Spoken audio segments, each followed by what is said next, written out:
Okay, so let's talk about implementation capacity, right? So sometimes that's thought of as being your humans, i.e. assets and money, yeah? But those are your resources. It's not the same as your implementation capacity. And why? Because I can have a team of 5, 2 teams of 5, and each team can have different capacities, right? So implementation capacity is not just about how much or how many, right? It's about other things that are more intangible, about mindset, it's about skill sets, it's about motivation. It's not just about how much or how many of a thing you have. And also, your implementation capacity can be outside of your organization as well, right? It's not just all about you, your capacity. There's other people, there's other capacities that you should harness. That can be influences, they can be leverage, they can be whatever, or actual physical capacity or mental capacities that we use to improve our implementation and therefore improve the beneficial change that we produce in terms of impact. So first of all, we need to think about implementation capacity as a fluid thing, as most things that I say. Yeah? It's not static, right? It changes. A tired team is not the same as a rested team, for example. Yeah? An overloaded team is not going to perform the same way as an optimally loaded team, right? So there's a lot about management in implementation capacity. A good manager knows how to analyze his or her implementation capacity, yeah, and build it for maximum impact. Okay, and implementation capacity has a bearing on how well and how quickly you can resolve problems, how you anticipate problems, how you stop recurring problems, all of those kinds of things. Yeah. As I said, how you motivate, how you cultivate the right mindset, how you work with the support and not against you, people to support you, people not to work against you, knowingly or unknowing. It's about vision, it's about leadership, yeah? And it's about directing effort for impact, right? Effort for effect, right? But that requires an analytical stance, right? Not just day-to-day, in the day-to-day, because you're always building and optimizing your implementation capacity. That's why I say it's fluid.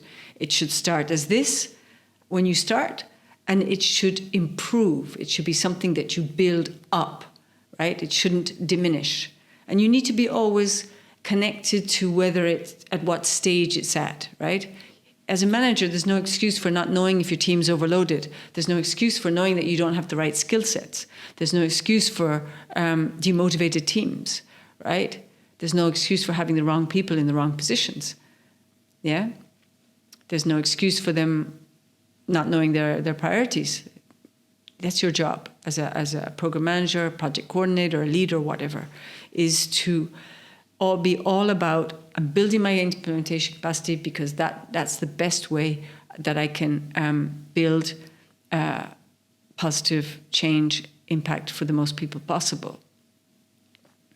Like, as we go back to the saying, yeah, I mean, a small team with the right balance of skills, mindset, and motivation with a good leader will do better than a larger team without those things, right?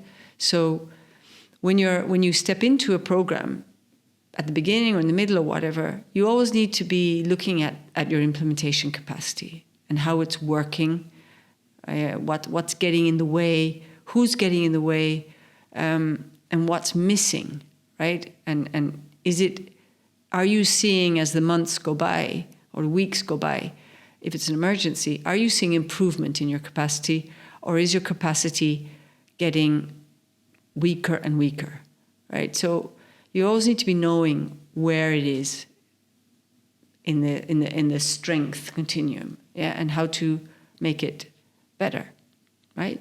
It's about performance, yes, but it's about your capacity.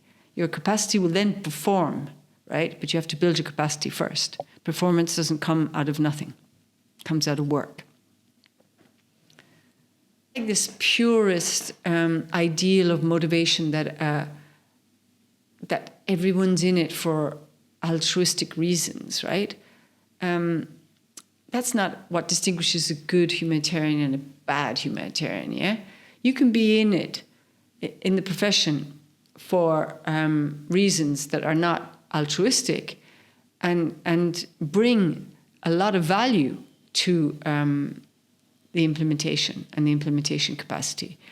Conversely, you can have somebody who's very altruistic, very idealistic, very connected to humanitarian principles, but just doesn't have the right mindset or skill set to bring value to your capacity. So, I mean, it's not really about that. Motivation is motivation to do the best job you can and to be constantly striving for your own better performance and to enhance the performance of those that you're working with, right? And for the right reasons, obviously, yeah?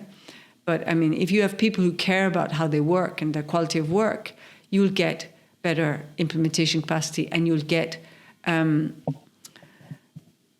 better impact, irrespective of whether the person is doing it for humanitarian reasons or not, right?